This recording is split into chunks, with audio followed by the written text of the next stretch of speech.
Mira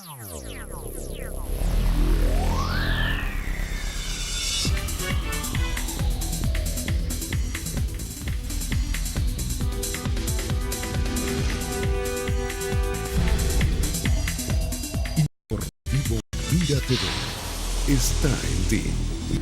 Amigas y amigos, sean todas y todos bienvenidos a la entrevista. Como siempre, un placer contar con su amable audiencia. Hoy nos complace presentarles a nuestro invitado. Se trata del abogado Eddie Rosales, fiscal emérito del Ministerio Público, con quien vamos a tratar un tema muy interesante basados en un artículo de opinión que publicase el portal de noticias Gente de Hoy, cuya autoría le pertenece al doctor Rosales y que se llama Supremacía Intelectual. En lo personal, doctor, le damos la bienvenida y gracias por estar aquí. Gracias a ustedes. Y bueno, muy contenta de poder compartir con usted, sobre todo analizar este artículo que me llamó mucho la atención, titulado Supremacía Intelectual, donde pues usted hace un análisis de una cierta posición de algunos quizás eruditos, y como usted lo califica, entre comillas, de opinadores de oficio, quienes califican de brutos e imbéciles a los ciudadanos que optan por elegir a personajes que han marcado de alguna manera la historia de sus países, y esto basado en la reciente elección de México, donde una persona de izquierda llegó a la presidencia de la República, Andrés Manuel López Obrador, y usted calificaba, o analizaba a quienes cuestionan, ¿verdad?, a las personas que votan por personajes como en su momento Hugo Chávez, Daniel Ortega, Gustavo Petro y en este caso, por ejemplo, Andrés Manuel López Obrador, quien llegó a la presidencia de México. Me gustaría que usted nos comente un poco acerca de ese análisis que me parece quizás algo interesante, sobre todo porque desnuda algunas verdades lapidarias. Sí, bueno, muy agradecido por haberme invitado. Yo creo que de verdad quienes actúan de esa manera lo hacen basado en eso que consideran es su supremacía intelectual. Los pueblos han decidido voltear hacia la izquierda por razones mucho más complejas de lo que algunos de estos individuos sostienen. Decidieron votar por Hugo Chávez pese a las advertencias que algunos visionarios hicieron al respecto. Por Hugo Chávez votaron gran cantidad de venezolanos, adecos y copellanos, no por el hecho de que fueran imbéciles ni nada que se le parezca. Voltearon porque los gobiernos que lo precedieron no resolvieron algunos de los problemas en los que estaban inmersos gran cantidad de venezolanos. Votaron basados en la esperanza y no en la estupidez. Votaron basados en la fe y no en la imbecilidad. Eso mismo pasó recientemente en las elecciones colombianas que se celebraron en Colombia. Hay que preguntarse, una pregunta obvia, racional, una interrogante natural. ¿Por qué 10 millones de hombres votan por Duque y 8 millones de ciudadanos deciden votar por Petro, pese a advertencias que hicieron, ¿no? Que no son 4 votos? Tienen que haber algunas razones. Ahí hay una realidad. Y hay una realidad que hay que analizar sin despacharla, del modo en que algunos de esos eruditos a través de las redes han pretendido despacharla. Andrés Manuel López Obrador tiene más diferencias respecto de la persona de Chávez que similitudes. López Obrador se ha formado en democracia. López Obrador fue funcionario público, ocupó algunos cargos en el ejercicio de la función pública. López Obrador no ha empleado ni se valió de la violencia para llegar al poder, como si lo hizo Hugo Chávez. Claro, por lo menos lo intentó. Claro, quien fracasó en ese cometido. Chávez no tuvo experiencia como funcionario público ocupando cargos de relevancia en el país. López la tiene. E incluso hacer diagnósticos ahorita de lo que va a ser su performance o su desempeño es complicado. Y este análisis basado en esa reacción, quizás como tú lo señalas en el artículo, de los pronósticos, ¿no?, que hacen algunos factores, inclusive que tú lo calificas como maldiciones, ¿no? Claro, parecen algunas maldiciones lejos de consejo. Ustedes verán lo que va a suceder en México, etcétera, etcétera. Dios, Eso es imposible analizar las cosas de esa manera. Máxime, cuando nosotros no hemos determinado, efectivamente, tenemos algunos indicios, pero no hemos determinado cómo va a ser el desempeño de López Obrador en México, al que hoy incluso partidos del extremismo mexicano lo cuestionan por considerar que se está acercando a la socialdemocracia en sus posturas. Bueno, de hecho, él recibió de parte de la gran mayoría de los líderes mundiales y presidentes y mandatarios palabras de felicitación y buenos augurios, incluyendo al presidente de Estados Unidos. Sobre eso una pequeña observación. El triunfo de López lo recibió con beneplácito, lo recibieron con beneplácito los gobiernos democráticos del planeta. El triunfo de Maduro fue objeto de felicitaciones por parte de Vladimir Putin, por parte del presidente de Siria, por parte del presidente de Irán y por parte de sujetos y dictadores como Erdogan. Hay una diferencia sustancial que creo que hay que analizar y tomar en consideración. No son los mismos sujetos los que apoyan el triunfo de uno y los que decidieron apoyar el triunfo del otro. Ahora fíjate, en el artículo que publica Gente de Hoy, Supremacía Intelectual, que firmas con tu experiencia y tu sapiencia en estos temas, hay algo que a mí me llama mucho la atención, es que tú de alguna manera detallas el tema de las razones por las cuales, por ejemplo, hay una diáspora de personas, de familias y de jóvenes, ya no es solamente los jóvenes, sino familias enteras saliendo de Venezuela. Y que de alguna manera también se podría comparar que ellos tienen sus razones, que no son razones nada importantes, porque son razones reales y tangibles, y que de alguna manera pues también podrían calificarse como razones posibles para votar, para no votar, para irse, para emigrar, etcétera, etcétera.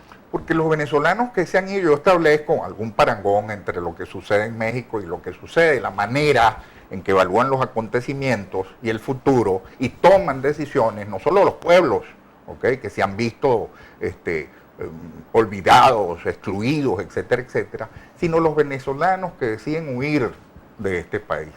¿Por qué lo hacen?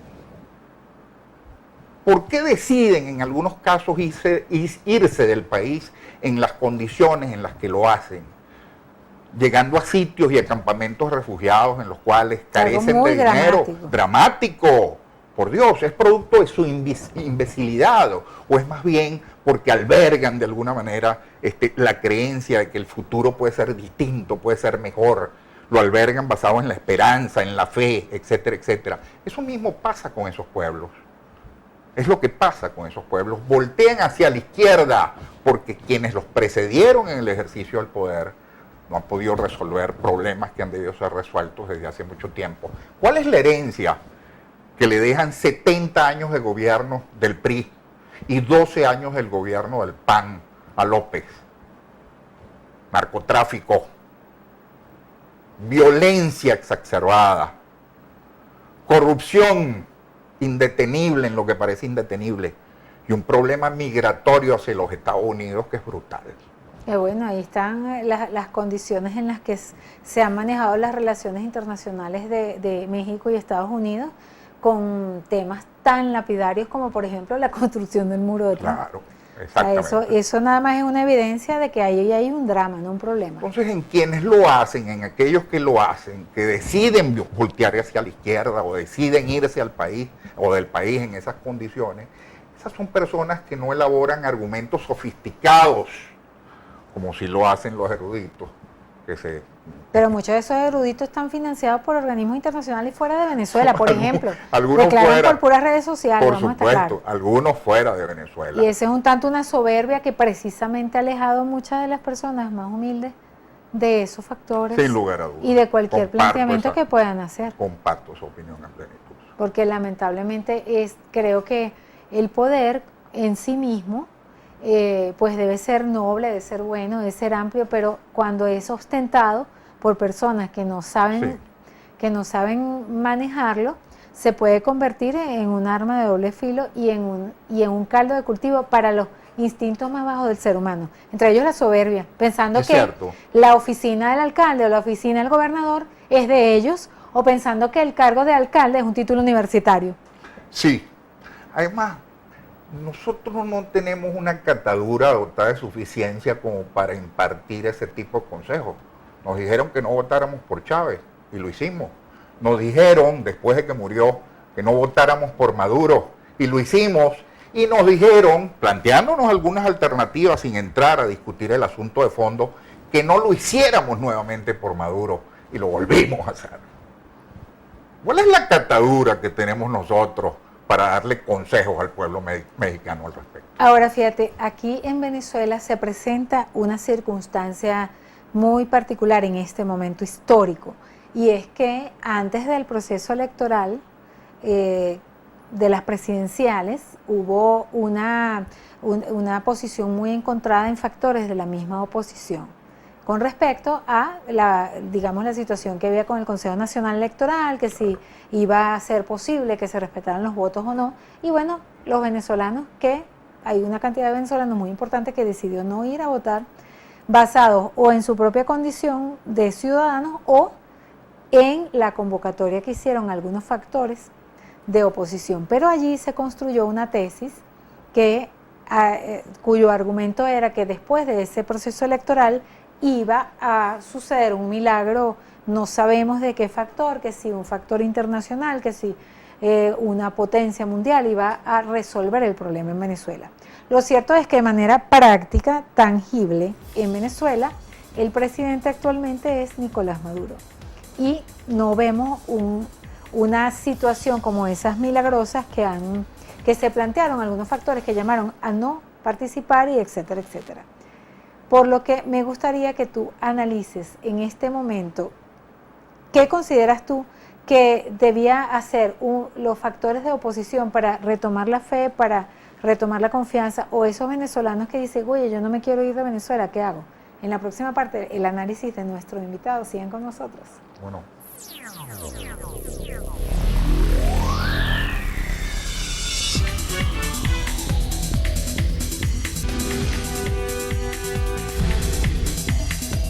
Informativo Mira TV está en ti.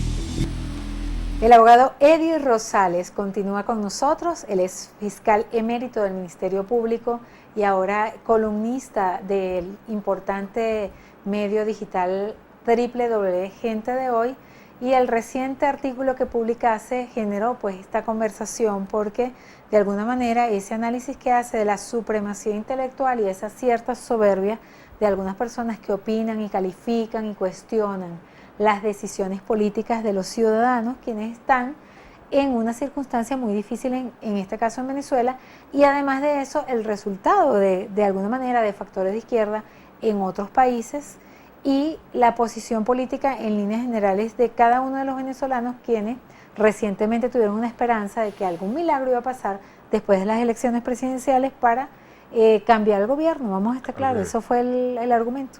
Sí. Hoy el asunto no solo tiene que ver con la necesidad de enfrentar esta realidad unidos. Ese es un presupuesto fundamental. Los sectores, diversos sectores que forman parte de la oposición, hasta ahora, unidos en un antagonismo impresionante, tienen que buscar la manera de acordarse y de acercarse. Bueno, pero, por lo menos la MUD ya creo que no existe, sí, eso está ya pero listo. Hay un problema aún mayor que parece que pudiera o debe ser resuelto de manera precedente. El desprestigio de las instituciones partidistas y el desprestigio del liderazgo partidista opositor es impresionante. Entonces se requiere además la recomposición y reestructuración de esos entes, y evidentemente se requiere de una nueva manera, nueva y distinta de hacer política y de comunicarse con los ciudadanos. Hay gente que se atribuye, cual si fuera un éxito, el haber llamado a la abstención y el haber generado esos resultados. Eso no es verdad. Los ¿Sí fue por ese llamado? No. Los venezolanos, por Dios, deciden abstenerse porque no encuentran alternativa hacia la cual voltear, pero además, producto del desprestigio de esas instituciones partidistas y de los líderes que hicieron el llamado, bueno, que es evidente hoy en día. Ahora, en Venezuela hay un drama, un problema económico serio. O sea, uno va a comprar hoy, para hablar en términos más fáciles, llanos y comprensibles, hoy va a comprar cualquier artículo. Y si no lo compra hoy, mañana no lo va a poder comprar con la misma cantidad de dinero porque aumenta. Es una cosa impresionante. Esa es una realidad que está ahí tangible y que uno ve que no hay como las posibilidades de que esto mejore. Y eso es el éxodo, ¿no? Así es. Yo tengo la impresión, además de que hay un coto, hay algunas limitaciones que el gobierno se ha autoimpuesto porque concibe a la economía dándole connotación ideológica, ¿okay? Cosa que hace difícil que se produzcan reformas y cosa que hace difícil que se arriben a soluciones. Yo creo que el gobierno identifica erróneamente algunos problemas e identifica también de manera equivocada algunos de los factores que inciden en la generación de esos problemas. Esta mañana, por ejemplo, yo veía un constituyentista o un constituyente, como sostienen algunos que debe señalarse o deben ser descritos, afirmando que el problema lo constituía la distribución de alimentos y que se resolvía. ¿Y la producción? Por supuesto, es que ese es el problema central. Si hay escasez, si usted no consigue bienes en el mercado, evidentemente que no puede ser, el problema no puede ser atacado como pretende atacarlo el gobierno, que es quitándole, primero, fijando, regulando precios. De los medios de producción. La regulación de precios no va a hacer que aparezca lo que ha desaparecido. Lo que va a hacer que aparezca lo que ha desaparecido es el incremento de la producción. El gobierno no ha entendido que eso es así. Y todavía se ataca a los productores. Claro, y sigue atacando el problema de manera inadecuada. Remarcando precios, regulando precios, etcétera, etcétera. Cosa que no va a hacer que aparezcan los productos que hoy en día escasean. Ahora, para que exista la producción en un país, deben existir los factores y las personas humanas, empresas, etcétera, que quieran impulsar esa producción. El gobierno asume de alguna manera algunos de estos factores y ha demostrado históricamente que no es capaz. Porque muchas de las empresas expropiadas por el gobierno simplemente ahorita están cerradas o quebradas. Claro, cemento. O sea, no. Por Dios. Aquí nunca faltó cemento desde toda la vida. Mientras la empresa privada dominaba pues, la comercialización y la producción de cemento, no hubo inconvenientes similares a los que existen hoy en día. Y eso no podemos atribuírselo a la existencia de una guerra económica. El problema radica, o es tan serio, que yo creo, y estoy llegando a esa conclusión, de que bajo este esquema y bajo la égida de un gobierno que concibe el asunto tal cual lo concibe no hay posibilidad de acuerdo ni hay vías de solución. Ahora fíjate, Eddie, a mí me gustaría que tú hagas ya en esta parte del programa un análisis de esto que tú también de alguna manera asomaste en tu artículo, y es que la esperanza y la fe se pone de manifiesto para refundar la vida, ¿no?, de cada individuo, sí. Y por eso se van como sea, en cualquier condición, a pasar trabajo en una frontera para ser aceptados por un país, a trabajar lo que sea, claro. O sea, cualquier tipo de oficio, con solamente la esperanza y la fe en sus carteras y en sus bolsos. Sí. Dejando a la patria, dejando la cuna, dejando muchas cosas, su historia personal y familiar.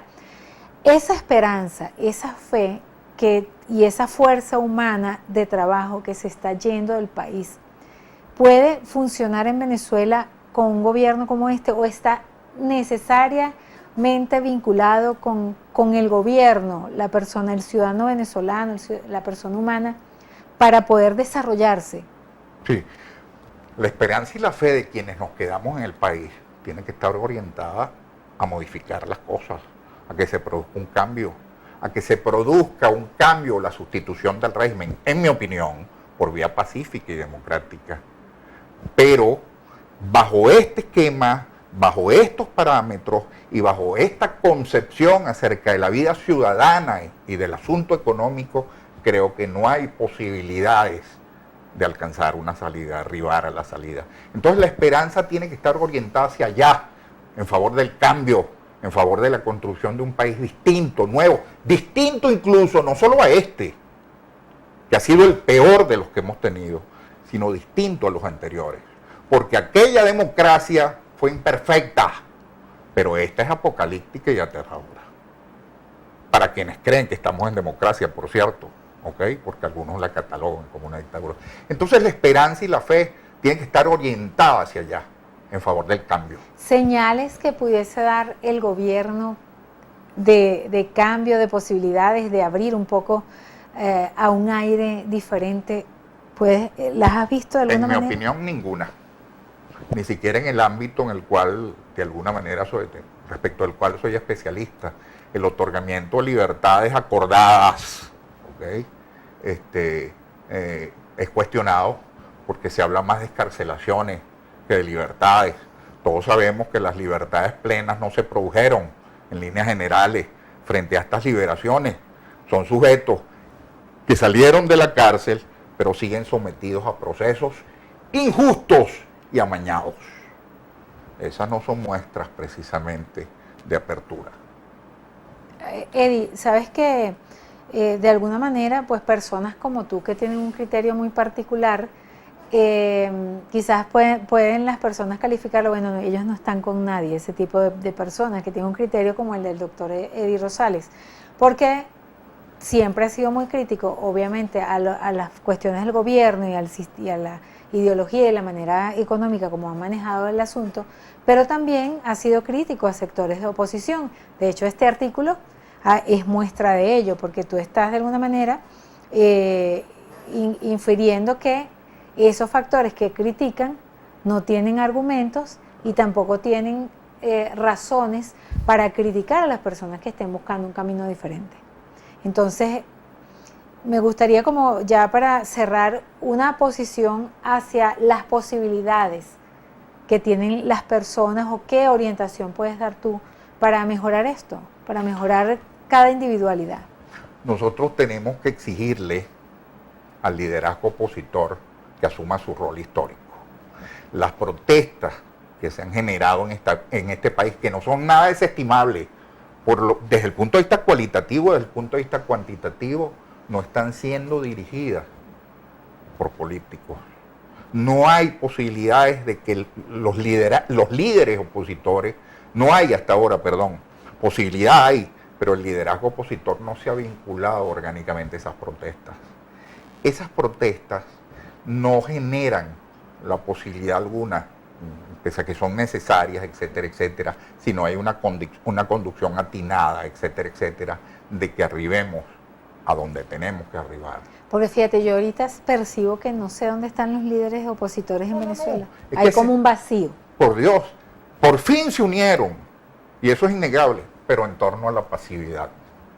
Todo el mundo callado viendo. Todo el mundo callado desde su casa, incluso los líderes de la resistencia, que han sido tratados cual figuras inmaculadas, abandonaron la calle, atribuyéndole a la MUD esa responsabilidad, pese al hecho de que ellos eran los que dirigían las protestas violentas.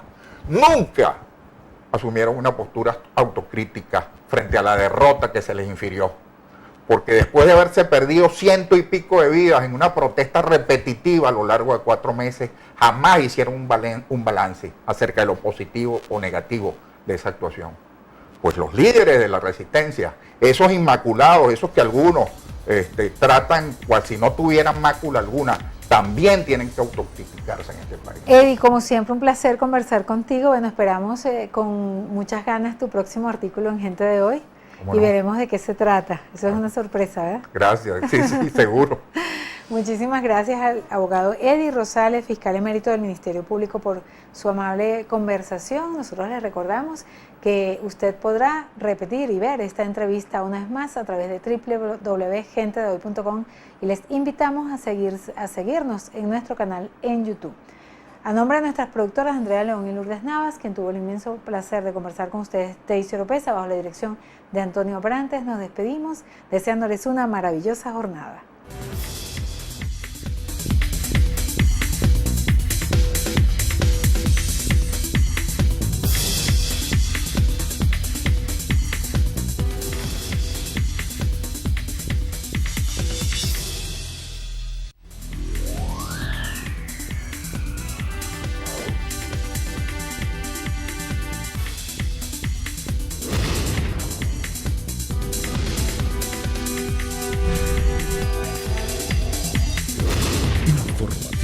Mira TV está en ti.